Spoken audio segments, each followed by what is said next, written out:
చేయిని కలిపి క్షయవ్యాధిని అందరూ కలిసికట్టుగా పారద్రోలాలని శ్రీకాకుళం జిల్లా న్యాయశాఖ సేవాధికార సంస్థ కార్యదర్శి ఆర్ సంజాస్ నాయుడు పిలుపునిచ్చారు. సోమవారం నాడు శ్రీకాకుళం జిల్లా వైద్యారోగ్య శాఖ కార్యాలయం ఆవరణలో జిల్లా క్షయ నివారణ సంస్థ ఆధ్వర్యంలో ప్రపంచ క్షయవ్యాధి నివారణ దినోత్సవాన్ని నిర్వహించారు. ఈ కార్యక్రమంలో నాయుడు ముఖ్య అతిథిగా పాల్గొన్నారు. ఈ సందర్భంగా వైద్య ఆరోగ్య శాఖ కార్యాలయం నుంచి జెండాను ఊపి నాయుడు ప్రపంచ క్షయవ్యాధి దినోత్సవ ర్యాలీని ప్రారంభించారు. ఈ ర్యాలీ 7 రోడ్లు కూడలు చేరుకున్నాయి. అక్కడ ర్యాలీలో పాల్గొన్న వారితో ప్రతిజ్ఞ చేయించారు. బాలకృష్ణ పట్నాయక్, స్ఫూర్తి న్యూస్, శ్రీకాకుళం. ప్రపంచ క్షయ నివారణ దినోత్సవాన్ని చేపట్టడం జరిగింది. ఇందులో భాగంగా ఈరోజు ఈ ర్యాలీ తీసుకోవడం జరిగింది. నేను ప్రజలందరికీ విజ్ఞప్తి ఏంటంటే, ఈ క్షయవ్యాధిని మనం పారదోలాలంటే, క్షయముక్త భారత్ సాధించాలంటే ముందు దాన్ని ఐడెంటిఫై చేయడం, తర్వాత దాన్ని స్క్రీన్ చేయడం, టెస్టింగ్ అది చేసుకుంటూ తగిన ట్రీట్మెంటు అలాగే పౌష్టికమైన ఆహారం తీసుకోవడం అనేది ఈ క్షయ నివారణ వ్యాధి నివారించాలంటే ఇది చాలా ముఖ్యమైనది. పవిత్ర రంజాన్ మాసం సందర్భంగా ఆంధ్రప్రదేశ్ రాష్ట్ర తెలుగు యువత ఉపాధ్యక్షుడు డాక్టర్ హషీం బేగ్ ఆధ్వర్యంలో మచిలీపట్నంలోని గౌసియా మసీద్ నందు ఇఫ్తార్ విందును ఏర్పాటు చేశారు. ఈ కార్యక్రమానికి ముఖ్య అతిథులుగా ఆంధ్రప్రదేశ్ రాష్ట్ర మంత్రి కొల్లు రవీంద్ర, ఆర్టీసీ చైర్మన్ కొనకళ్ళ నారాయణ పాల్గొన్నారు. ఈ సందర్భంగా రవీంద్ర మాట్లాడుతూ పవిత్ర రంజాన్ మాసంలో ప్రతి సంవత్సరం డాక్టర్ హషీం బేగ్ ఆధ్వర్యంలో ఇఫ్తార్ విందు ఏర్పాటు చేస్తున్నారని అన్నారు. ఈ విందులో పాల్గొనడం తనకు ఎంతో సంతోషాన్ని కలిగిస్తోందని చెప్పారు. ఆత్మీయ భావంతో కలిసి జీవించాలన్నది తమ ఆకాంక్షని రవీంద్ర పేర్కొన్నారు. ఆర్టీసీ చైర్మన్ కొనకళ్ళ నారాయణ మాట్లాడుతూ పవిత్రమైన రంజాన్ మాసంలో ప్రపంచ శాంతి కోసం ప్రత్యేక ప్రార్థనలు నిర్వహిస్తూ ఇఫ్తార్ విందు ద్వారా సహోదర భావంతో కలిసి భుజిస్తూ పేదలకు సహాయం చేస్తూ దైవం ఆదేశాలను ప్రతి ఒక్కరూ పాటించాలని అన్నారు. ఆంధ్రప్రదేశ్ రాష్ట్ర తెలుగు యువత ఉపాధ్యక్షుడు డాక్టర్ హషీం బేగ్ మాట్లాడుతూ ఇఫ్తార్ విందులో పాల్గొన్న ప్రతి ఒక్కరికి ప్రత్యేక ధన్యవాదాలు పేర్కొన్నారు. ఈ కార్యక్రమంలో ఆంధ్రప్రదేశ్ రాష్ట్ర మంత్రి Kollu Ravindra, RTC chairman Konakalla Narayana, Machilipatnam Janasena incharge Ramakrishna, Konakalla Bullayya, మాజీ municipal chairman Babu Prasad, Madivada Ramu, Ilyas Pasha, town planning officer Waseem Baig, Alapati Subrahmanyam తదితరులు పాల్గొన్నారు. సత్య, స్ఫూర్తి న్యూస్, విజయవాడ. శ్రీకాకుళం జిల్లా టెక్కల మండలం పోలవరంలో అత్యంత వైభవంగా శ్రీ పాసి పౌలమ్మ తల్లి గ్రామదేవత సిరిమాన మహోత్సవాలు అంగరంగ వైభవంగా నిర్వహిస్తున్నారు.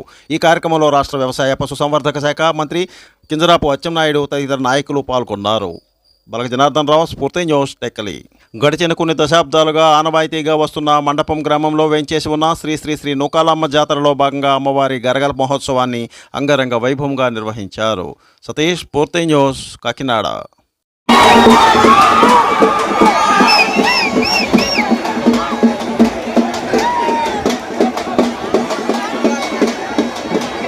క్రీడల ద్వారా యువతకు ప్రోత్సహించి వారి బంగారు భవిష్యత్తుకు బాటలు వేయాలని మండపేట నియోజకవర్గ ఎమ్మెల్యే వేగుళ్ల జోగేశ్వరరావు అసెంబ్లీ సమావేశంలో తన గళాన్ని వినిపించారు.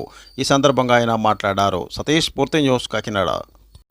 మన ప్రభుత్వం క్రీడలు ప్రోత్సహించాలి, యువతనే బాగా ఉత్సాహపరచాలని ఒక మంచి ఉద్దేశం వెళ్తున్నప్పటికీ కనీసం మంచి గ్రౌండ్ సౌకర్యం లేవు సార్. దీన్ని గమనించి 2016 డిసెంబర్ నెలలో ఆనాటి గౌరవ ముఖ్యమంత్రి శ్రీ నారా చంద్రబాబు నాయుడు గారు 2 కోట్ల రూపాయలు శాంక్షన్ చేస్తే తర్వాత వచ్చినట్టు వైఎస్ఆర్ గవర్నమెంట్ దాన్ని రద్దు చేసిందండి. కాబట్టి మరి మీ ద్వారా ప్రభుత్వాన్ని మండపేట నియోజకవర్గం హెడ్ క్వార్టర్స్ అంటే మండపేట పట్టణంలో 6 ఎకరాల 9 సెంట్లు స్థలం హై స్కూల్లో ఉందండి.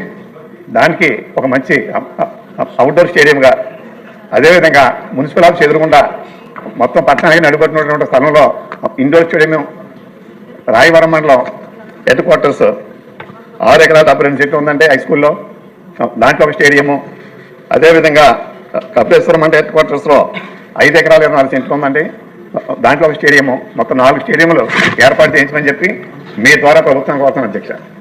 జ్యోతుల్ నెహ్రూ గారు. విజయనగరం జిల్లా పోలీస్ కార్యాలయంలో ప్రజల నుంచి ఫిర్యాదులను స్వీకరించి వాటిని పరిష్కరించేందుకు ప్రజా సమస్యల పరిష్కార వేదిక కార్యక్రమాన్ని ఆ జిల్లా ఎస్పీ వకుల్ జిందాల్ సోమవారం నిర్వహించారు. జిల్లా పోలీస్ కార్యాలయంలో ప్రజల నుంచి ఎస్పీ ఫిర్యాదులను స్వీకరించారు. వాటి సమస్యలను శ్రద్ధగా విని తగు చర్యలు తీసుకోవాలని సంబంధిత అధికారులకు వీడియో కాన్ఫరెన్స్లో మాట్లాడి ఆదేశాలను జారీ చేశారు. స్ఫూర్తి news, Vizianagaram.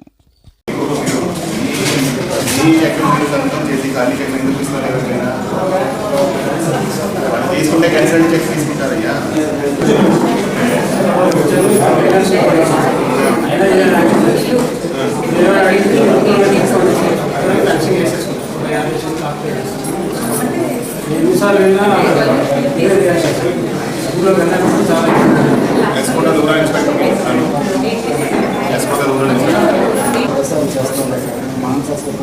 Please like, share, subscribe our channel.